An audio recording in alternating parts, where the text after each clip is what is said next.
Assalamualaikum warahmatullahi wabarakatuh. Selamat siang teman-teman sobat marka semua.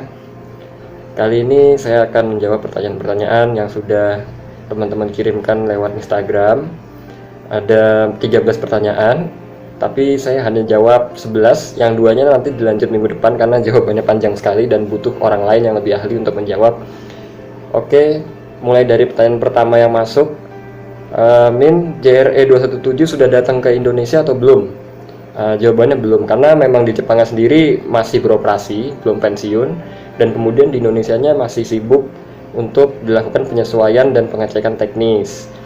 Dari PT KCI sendiri kemarin belum lama ini melakukan uji coba ruang bebas, ruang bebas untuk E217.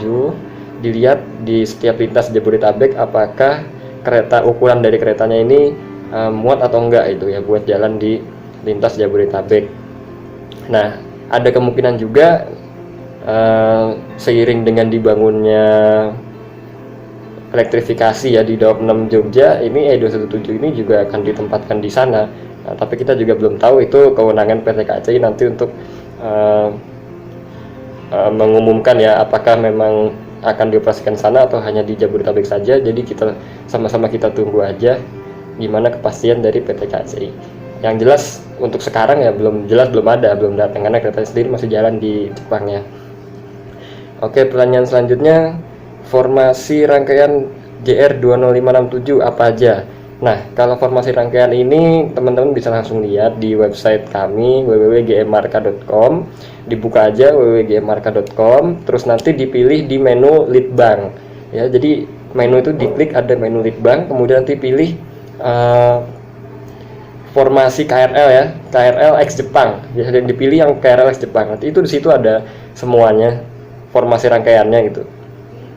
Digolongkan berdasarkan jumlah stang formasinya ya, SF8, 10 atau 12, itu ada semua X Jepang. Yang Indonesia juga ada, yang kereta Inka itu kereta bandara itu juga ada. Kemudian database lokomotif kita juga ada. Di Litbang itu semuanya udah lengkap, termasuk juga ada juga jalur mati segala macamnya. Jadi dibuka aja www.gmmarka.com, masuk ke bagian Litbang. Oke, kemudian pertanyaan nomor 3, tipe KRL yang cocok buat Jogja apa aja? Nah, pertanyaan ini dijawabnya nanti minggu depan bareng sama pertanyaan nomor 4 juga ya, nasib 8667 dan 8608 bagaimana sekarang? Ini dijawab minggu depan. Oke, selanjutnya admin apa kabar? Alhamdulillah, kalau admin baik, kita semua di Gmmarka juga semuanya baik. Alhamdulillah, nggak ada yang positif terkena COVID atau sebagainya. Nah, kita juga mendoakan teman-teman sobat marka semua tetap sehat ya, dan tetap menjaga kesehatan juga, kebersihan ya, kemudian patuhi anjuran dari pemerintah untuk menjaga, membatasi ya social distancing seperti itu. Kemudian nomor 6, rekomendasi tahu telur yang enak di Malang dong Min. Nah, sebenarnya ini ada banyak banget ya, tahu telur di Malang ini ada banyak banget.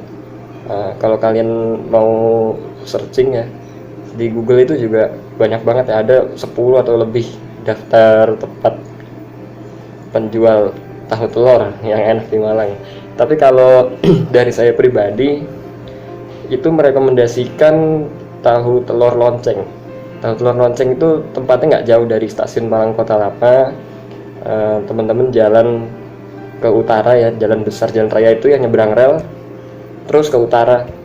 Nah, itu nanti ada tahu telur lonceng ya, itu spesialnya dia bumbunya pakai koya, jadi nggak seperti tahu telur yang lain.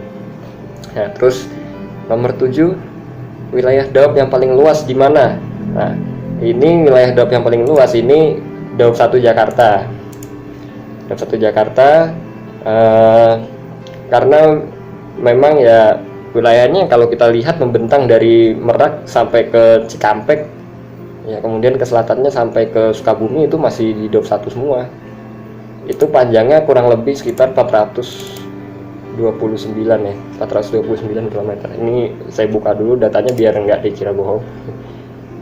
Nah, ini datanya saya ambil dari buku informasi perkeretaapian tahun 2014. Ini udah ada yang berubah ya, tapi nggak terlalu signifikan, cuma batas Daop 7 sama Daop 8 di stasiun Blitar aja yang digeser.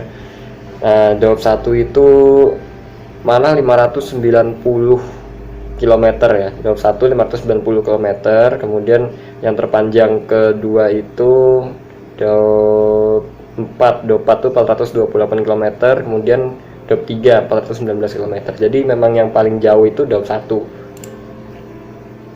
Ya, Daop paling luas ya. Daop paling luas itu Daop 1 Jakarta. Nah, kemudian pertanyaan selanjutnya apa? Oh ya, 205X Nambu, nomor rangkaiannya apa aja? Nah, 205X Nambu nomor rangkaiannya apa aja? Sebenarnya kalian bisa buka ini di Wikipedia ya. Wikipedia carinya keywordnya itu KRL seri 205. Nah, kalian buka kereta rel listrik JRI seri 205 itu, kalau misalnya kalian searching di Google ada muncul paling atas. Nah, ini juga salah satu yang bikinnya, salah satu yang masukin datanya di Wikipedia ini juga anggota Gemarka. Nah, untuk yang rangkaian jalur Nambu sendiri sekarang udah digabungin jadi SF12. Nomornya 205 1823, 205 2087, 205 2227, 205 2425, 205 2621, 205 2819, 205 8886, 205 129 102, 205 132 133, 205 134 131. Iya, saya juga nggak terlalu hafal sebenarnya yang mana yang bekasnya Nambu, yang Yokohama, Saikyo, Musashino dan sebagainya. Jadi ini emang teman-teman bisa baca sendiri juga di KRL rel listrik JRI seri 205 ya di Wikipedia. Nah, terus pertanyaan selanjutnya, Min, tutor buka IG gimana? Ya tinggal buka Instagram terus login, udah selesai. Kenapa ditanya? Nah, nomor 10, adminnya jomblo ya. Saya nggak tahu kalau admin jomblo apa enggak. Kalau saya sih nggak, saya bukan admin soalnya. Nanti coba aja langsung di DM aja ke adminnya gitu. Kalau tahu adminnya siapa ya mungkin bisa di personal chat juga. Kalau saya sih nggak tahu adminnya jomblo apa enggak ya. Oke, terus nomor 11, cara gabung gimana, Min? Nah, ini untuk pembukaan anggota baru, perekrutan anggota baru ini biasanya bulan Agustus. Ya, tapi kita juga masih evaluasi karena setiap kali pendaftaran itu selalu banyak anggota yang daftar yang kemudian nggak aktif. Nah, jadi kayak ini kita mau perketat lagi gimana penerimaan anggotanya. Ya, nanti teman-teman bisa lihat di fanpage Facebook ya, Gerakan Muda Penggemar Kereta Api. Nah, itu kita selalu sampaikan update-nya di sana.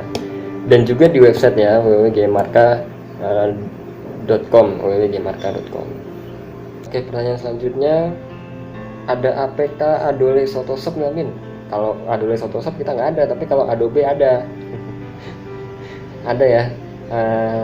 Tapi kalian bisa download sendiri, bisa cari sendiri di Google ya. Nggak mungkin kan kita kasih gitu, karena ngirimnya juga ukurannya gede kan pasti. Mending teman-teman download sendiri aja, cari sendiri di Google tuh ada banyak banget ya. Adobe Photoshop, versinya juga macam-macam ya. Kalau bisa beli yang resmi, versi resmi ya, berbayar gitu. Kalau yang gratisan bajakan kan ya, kalau ada apa-apa kita nggak tahu support dari merekanya ya. Dan saya juga nggak menganjurkan itu, karena pembajakan tuh kita sama-sama mendukung pemberantasan pembajakan software lah. Nah, pertanyaan terakhir nih, halo Kak, butuh follower ya? Kalau ditanya kayak gini ya pasti jawabannya semuanya butuh lah. Ini ya spam ya, tapi nggak apa lah saya jawab, intinya pasti semua butuh. Oke, mungkin itu aja yang bisa saya jawab minggu ini ya. Nanti sisanya pertanyaan nomor 2 sama nomor 3 itu yang rangkaian 20567 sama kayak yang cocok buat Jogja itu minggu depan. Oh ya, sama satu lagi saya mau nambahin, kemarin itu ada lumayan rame kabar yang beredar ya dari salah satu komentar foto ya. Jadi ada foto KRD Bumi Gelis itu dikomentari itu rangkaian bekas Jepang atau hibah Jepang gitu ya. Itu perlu saya teruskan bahwa KRD ya, MCW 301 dan 302 itu yang dipakai ya, intinya KRD hidrolik itu ya, yang sebelum ada KRD buatan Inka itu itu bukan bekas atau hibah, tapi itu memang beli baru dengan spesifikasi khusus pesanan Indonesia ya, sekitar tahun 80-an ya. Jadi rentangnya dari tahun 76 itu yang MCW 301, kemudian yang MCW 302 itu yang tahun 1978 sampai tahun 1987. Nah itu datangnya bareng sama reos, pabrikannya juga sama.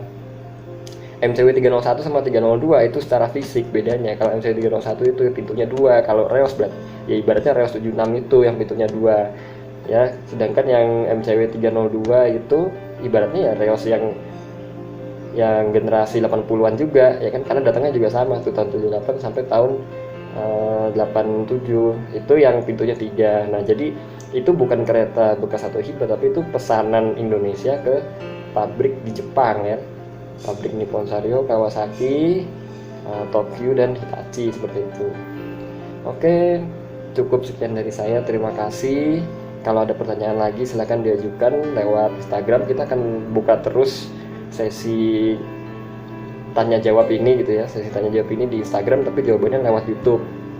Buat teman-teman yang belum subscribe dan belum subscribe buat teman-teman yang belum subscribe channel YouTube resmi G-Marka yaitu Railway Enthusiast Indonesia, silahkan di subscribe terlebih dahulu. Nah, kalau kalian suka sama videonya juga jangan lupa di like dan dibagikan ke teman-teman yang lain supaya kita bisa sama-sama memberikan pengetahuan, berbagi pengetahuan kepada railfan se-Indonesia. Oke, terima kasih. Selamat siang. Assalamualaikum warahmatullahi wabarakatuh.